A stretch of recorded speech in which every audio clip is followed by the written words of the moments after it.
he has better things to say than I do, so I would like to keep hearing him. Go grab Bruce's questions and continue. I just don't want anybody to miss an opportunity. Yeah, my 2 minutes. My name is Jeff Hall. I'm a member of the Winnebago County Board here.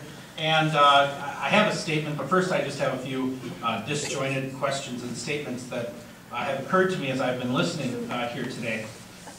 It sounds like you've done a study that shows that you can save $4.6 million if you were to close Oshkosh and move all that operation to Green Bay. What is the time frame of $4.6 million? Per year? 10 years?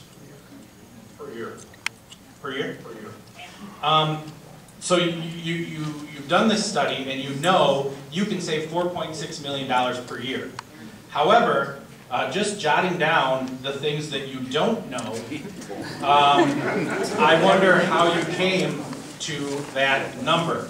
And I've had to add a few more in line, so that's why it's going to be more disjointed. You don't know the size of the workroom floor in either building.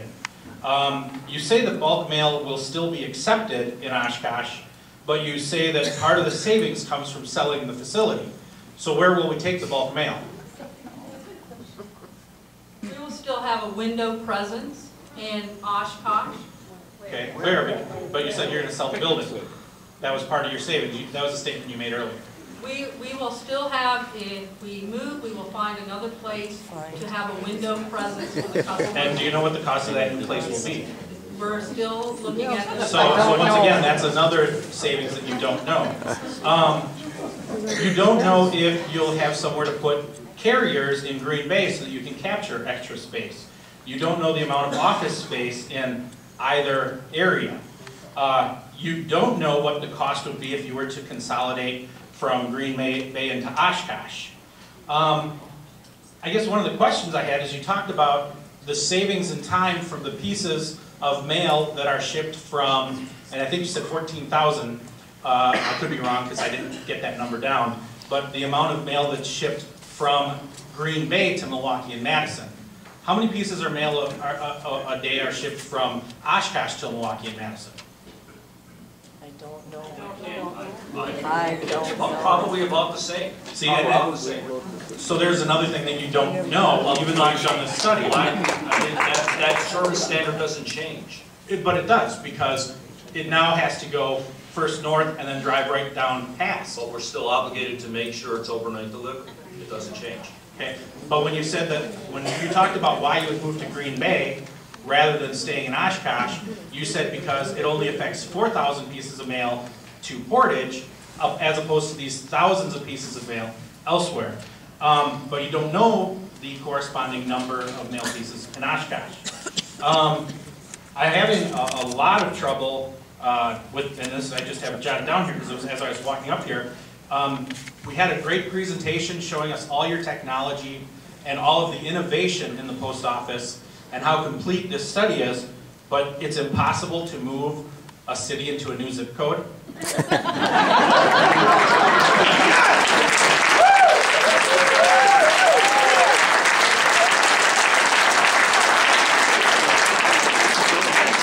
I design systems for a living. We do it all the time. I guess I don't understand how you can't just drag and drop it, but if you don't mind, I'd love to hear what the challenge is to doing that. If you're a business located in Oshkosh right now, and you've got letters printed up and stationery printed up, and you've got all sorts of other things going on, and you go, the Postal Service comes in and says, we're changing your zip code. You don't have to change the zip code, you just have to change where it's processed from. No, you have to change the zip code. I think that right there, more than anything, you might have found the problem with the post office. If you can't just say that we're going to route 54968, where I grew up in Princeton, which by the way is pretty far from Green Bay, through Madison, which it's closer to than Green Bay, just by saying, hey, we're going to send these here instead, I think that could be a major problem with your systems right there, but I only work in computers. I have to echo, I wrote down exactly what Mr. Harris said before. If you're still sending the same amount of mail pieces to and from the same number of places without degrading any service, but shipping them first all to Green Bay, how do you save transportation costs? In this study, transportation is actually an increase. Now, there are... You stated you would save transportation costs. Yes, you did. That your statement was that you would save transportation costs. You said it, actually you said it after another statement I have here. You said it right after the lady's statement about how she's not familiar with our bulk mail, which is another problem I have. That you did the study, yet when someone asked about their specific bulk mail processes, your answer was, I'm not familiar with your bulk mail. And then you said, well, some of the savings comes from transportation. It is something you said. I don't know if they're taping this. Yeah. You said. And several times, you keep saying that we'll save $4.6 million, but your response to many questions is, well, we haven't gotten that far yet.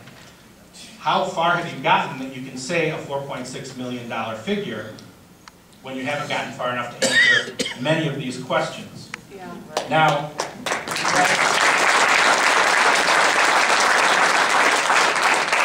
when I spoke to some of the mail workers here and some people in the community, the statement I wanted to make before I was actually fairly semi-outraged by some of these statements was the post office is an important part of the infrastructure of a community. And when you talk about infrastructure, that's like saying we're only going to have power service at certain times, or we're going to close a lane of Highway 41 to make it harder to drive through. There are real impacts to business in this area by what you said. And from your slides and your statements, you said businesses, bulk mailers will lose discounts. You said there will be a change in business mail acceptance. You said there may be service adjustments for business. You said that this improves efficiency and or service. You didn't say and service. And most importantly, you said that if we don't close this, we'll have to raise postal rates overall, and your direct quote was, cost drives businesses away. Closing this increases the cost on every bulk mail business here in Winnebago County. Now, if I want to locate a business here in Winnebago County, am I going to look and say, okay, it's going to cost me an extra 4.3 cents, and I mail, in the case of my employer, which I'm only speaking for myself, millions of pieces a year, and we have catalog companies here, we have bulk mail companies here. Why would you locate in Oshkosh versus somewhere else when there's that added cost on just the basic cost of doing business? It's the same thing as if we said, we're going to put up a toll road at every exit here, and if you want to deliver your goods to Oshkosh, you're going to have, or ship anything out, we're going to charge you more just to do it. So if you are going to come here and say, we need to save $4.3 million a year, and to do that, we are going to inflict an extra cost on every bulk mail business in your area, you should have a lot more answers to these questions. You should have a completed study with full statements, and you should be able to present that without a Freedom of Information Act.